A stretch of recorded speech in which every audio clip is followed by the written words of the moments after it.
Hello everyone. I hope doing well. Today we have Islamic Studies class. आज के topics मैंने आपके साथ शेयर कर दिए थे क्लास से पहले। अब आप लोग अपने बैचमेट्स को इनवाइट करें मेरे साथ यहाँ से, ताकि उनको क्लास का नोटिफिकेशन मिल जाए। हम अपनी क्लास को शुरू करें।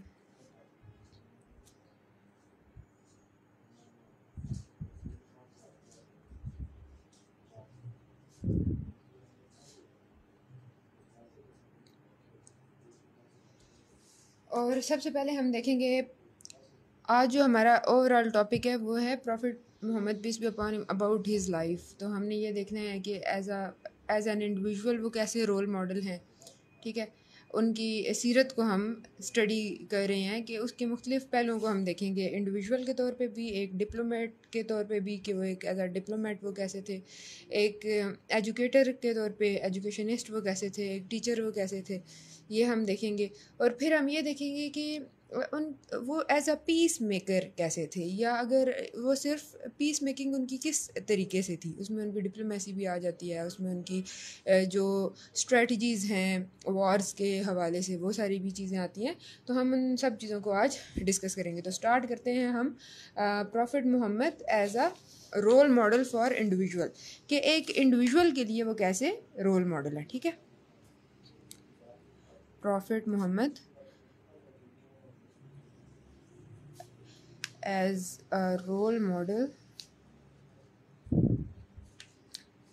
for individual। एक इंडिविजुअल जो है वो उनको कैसे जो है वो फॉलो कर सकता है, या वो एक आम इंसान अपनी ज़िंदगी किस तरह से उनके अकॉर्डिंग गुजार सकता है।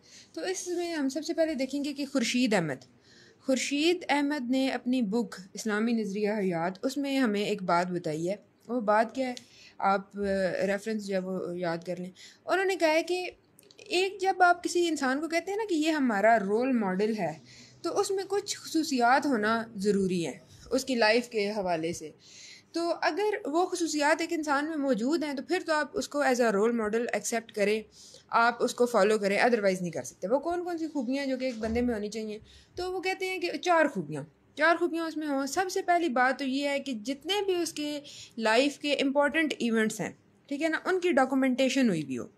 सबसे पहला जो हमारे पास पॉइंट आता है वो आता है डॉक्यूमेंटेशन के हवाले से, कि जितने भी उनके लाइफ इवेंट्स होंगे, इंपॉर्टेंट लाइफ इवेंट्स, उन सब की डॉक्यूमेंटेशन हुई भी होनी चाहिए, ताकि लोग उसको पढ़ सकें, उसके बारे में जान सकें। दूसरा ये कि उसकी ज़िंदगी एक ओपन बुक की तरह होनी चाहिए। अब ओपन बुक और डॉक्यूमेंटेशन में आप कहेंगे कि ये इसमें फ़र्क ये आ जाता है कि आप ये नहीं कि कुछ बातें जो कि उसकी उसकी आपने तारीफ़ें सिर्फ लिखी हों, अच्छाइयाँ सिर्फ लिखी हुई हों, नहीं, बल्कि उसकी शख्सियत का हर पहलू जो है वो लोगों के सामने हो। ठीक है, थर्ड कंडीशन जो है वो है कंप्लीटनेस। अब कंप्लीटनेस से क्या मुराद है? कंप्लीटनेस से ये मुराद है कि हर जो बंदा है ना, उसकी ज़िंदगी का जो भी लेवल आता है, every level of a person's life, उसमें उसको उस हवाले से मदद मिल सकती हो, गाइडेंस मिल सकती हो। ये नहीं है कि आप एक बंदे को अपना रोल मॉडल कहते हैं और वो सिर्फ आपको ये बता सकता है कि आपने अपना अच्छा कैरियर कैसे बनाना है, आपकी सोशल लाइफ क्या होगी, आपकी पॉलिटिकल थॉट्स क्या होनी चाहिए, आपने अपनी इकोनॉमी को कैसे, अपनी इकोनॉमिक कंडीशंस को कैसे बेहतर बनाना है, या उसके लिए आपने उस हवाले से उसका कोई लेना देना ना हो। आपका रिलीजन, आपने रिलीजन को कैसे फॉलो करना है नहीं करना है, क्या नहीं करना, उस बारे में वो ना बताए। वो सिर्फ ये कहे कि ये बस अपना एक मतलब आपकी ज़िंदगी की किसी चीज़ को अगर कवर कर रहा है तो आप उसको रोल मॉडल नहीं कहेंगे। रोल मॉडल का मतलब है कि वो आपने जब से एक बंदे को फॉलो करना स्टार्ट किया, कोई 16 साल की, 17 साल की उम्र से, तो वहाँ पे भी आपको पता हो कि अच्छा ये बंदा अपनी इस एज में ये काम कर रहा था और मुझे भी इस तरह से अपनी ज़िंदगी को गुजारना चाहिए। और फिर टिल डेथ आप उससे उसकी लाइफ से गाइडेंस हासिल कर सकते हो। आखिरी जो पॉइंट है ना, लास्ट कंडीशन जो वो अपनी बुक में बताते हैं, वो ये है कि उसमें प्रैक्टिकलिटी हो। अब ये नहीं कि सिर्फ यूटोपियन आइडियल्स, ये एक सिचुएशन आपको बता दी जाए किसी भी इंसान की ज़िंदगी के बारे में और आप उसको फॉलो कर रहे हैं।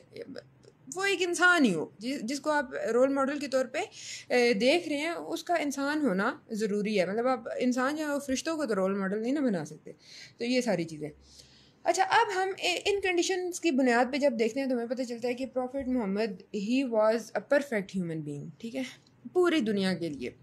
अभी तक हम जितने भी लोगों को देखते हैं उन सब में जो प्रॉफिट मोहम्मद थे वो सबसे बेहतरीन हमें रोल मॉडल नज़र आते हैं। वो आपको रिलीजन के बारे में बताते हैं, साथ आपको फैमिली के बारे में भी बताते हैं। तिरमिज़ी की इसमें हदीस भी है कि वो कहते हैं कि the best of you is he who is best to his family. आप में से सबसे बेहतरीन कौन है? जो अपनी फैमिली के साथ अच्छा है। And I am the best among you all to my family, और मतलब जितने लोग तुम लोग मुझे सुन रहे हो, आपसे बेहतर मेरा रवैया है मेरी फैमिली के साथ। तो ये एक बड़ा अच्छा उनकी शख्सियत का हमारे पास पॉइंट आ जाता है। अच्छा, फिर ये है कि अब अगर देखेंगे वो तो जी प्रॉफिट मोहम्मद हैं, तो सरदार हैं वो तो दोनों जहानों के, सारे जहानों के, और ये और वो सारी बातें हैं, तो वो अपने हाथ से अपना काम क्यों करे? ऐसा नहीं, वो कहते थे कि कोई भी जो आपका काम है वो इजी टास्क है या कोई डिफ़िकल्ट टास्क है, कोई भी काम है, कोई भी एक्ट्स हैं आपके, जितने भी काम है वो अपने हाथ से करो, ठीक है। उसमें मैंने आपको पहले अक्सर मैं क्लास में ये वाक़या आपको सुना रही होती हूँ कि जब सहाबा के साथ वो कहीं जा रहे थे और रुके, सारे सहाबा इकराम ने आपस में काम बांट लिए कि ये इंसान ये काम करेगा, वो इंसान वो काम करेगा। तो उन्होंने कहा कि ठीक है, लकड़ियाँ इकट्ठे करने का काम मैं करूँगा।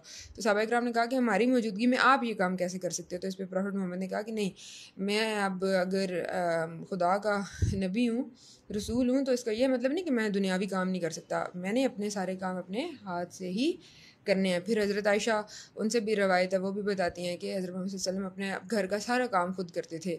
मतलब अपने कपड़ों को इवन अगर कोई उनका टांका शांका लगाना हो तो वो भी खुद ही लगा लेते थे। फिर उसमें हमारे पास आ जाता है कि और उनकी लाइफ कैसी थी, एग्जांपल्स हमें कैसी मिलती है। तो ऑनेस्ट थे, ठीक है, सादिक और अमीन के नाम से लोग उनको, इवन काफिर जो थे वो भी उनको सादिक और अमीन के नाम से ही जानते थे, ठीक है। तो कुरान में भी खुदा जो है वो भी आपकी तारीफ़ करते हुए कह रहे हैं ना कि एंड यू से मुराद है Muhammad, and you are truly a man of outstanding character, ठीक है। तो खुदा ने भी ये बात कह दी। तो इस तरह का किरदार था उनका, रहम दिल, रहम करने वाले। ये नहीं कि किसी के साथ कोई जुल्म करें या कोई इस तरह से बर्बादी शर्बादी वाला कोई हिसाब नहीं था। तो एक आम इंसान जो है वो अपनी सक्सेसफुल लाइफ के लिए उनसे ये सबक हासिल कर सकता है कि कैसे एक बेहतर इंसान के तौर पे वो अपनी ज़िंदगी उसको गुजारनी चाहिए, इनको फॉलो करते हुए, ठीक है। फिर दूसरा आप देखते हैं उनको डिप्लोमेट की सूरत में कि एज अ डिप्लोमेट वो कैसे थे।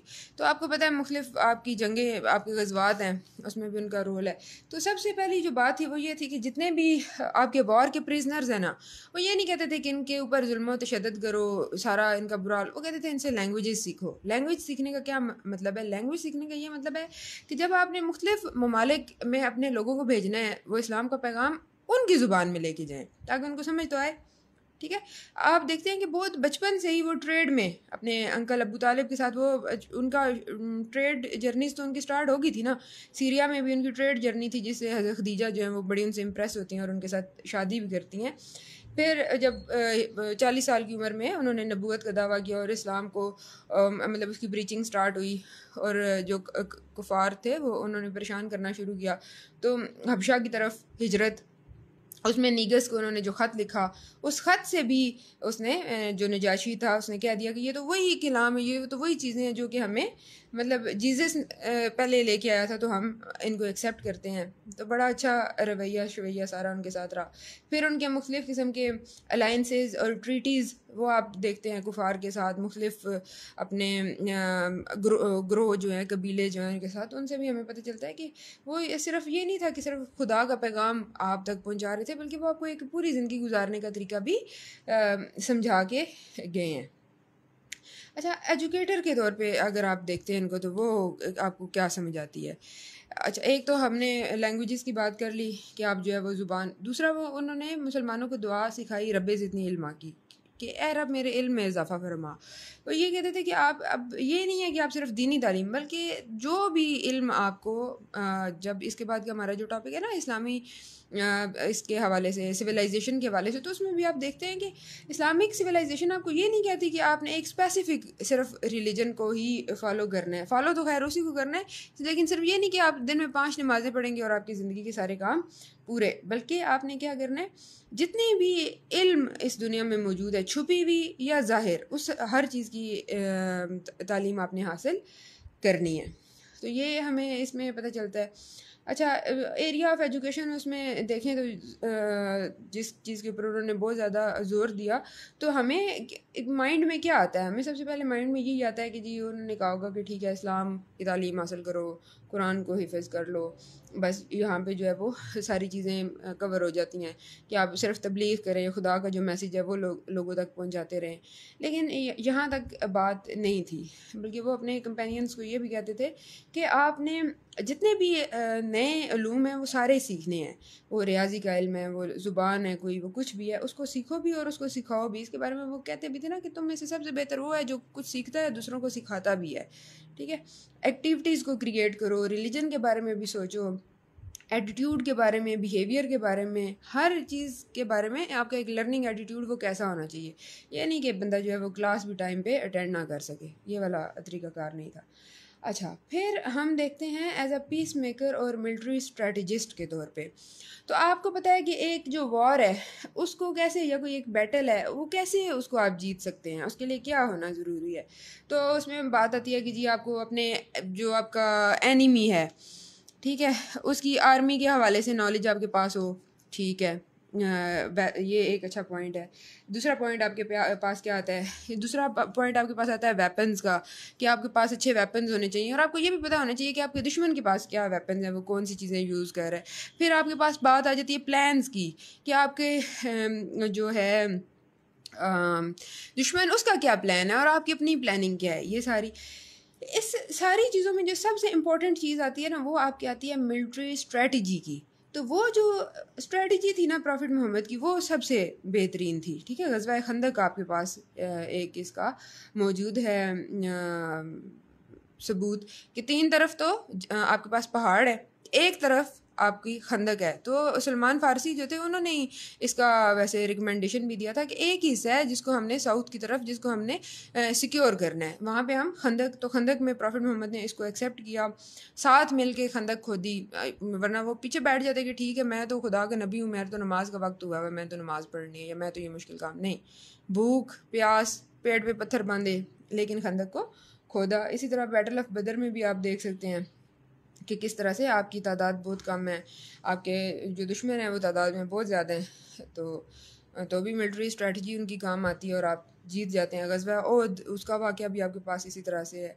ठीक है, तो ये जो सारी चीज़ें थी, इनसे आपको पता चलता है कि प्रॉफिट मोहम्मद जो थे वो सिर्फ़ एक मैसेंजर नहीं थे, वो सिर्फ़ एक प्रीचर नहीं थे जो कि इस्लाम को प्रीच कर रहे थे, बल्कि वो एक अजीम मिलिट्री स्ट्रेटजिस्ट भी थे। तो ये आपके पॉइंट हैं इस हवाले से। आपने, मैं आपके साथ ये स्टडी मटेरियल भी इसका शेयर करती हूँ, इसको आप मज़ीद पढ़ लें डिटेल में, आपका बस कॉन्सेप्ट इस पर क्लियर होना चाहिए। अगर कोई इस पर टॉपिक आता है तो आप उस पर लिख सकें।